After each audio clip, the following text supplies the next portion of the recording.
Ever feel like your thoughts are your worst enemy? Constant anxiety holding you back? Guess what? You have the power to change that.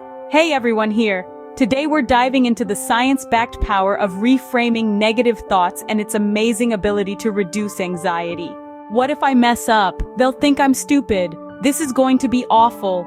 These are common negative thoughts experienced by people with anxiety, and they fuel anxiety and impact physical sensations. Cognitive behavioral therapy, CBT, is a powerful tool for reframing thoughts.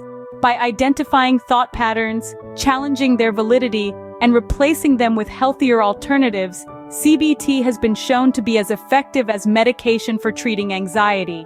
Now, let's try a live thought reframing exercise. Imagine a job interview. You might think, I'm going to bomb this interview. But is this really likely? What evidence supports this thought?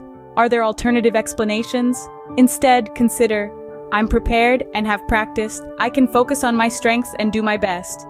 I encourage you to try this exercise with your own anxious thoughts. In addition to CBT, mindfulness, journaling, and gratitude exercises are helpful for thought reframing. Remember, your thoughts aren't facts.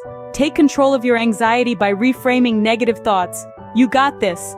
Go out there and challenge those negative thoughts. It's time to take back your mind and conquer your anxiety.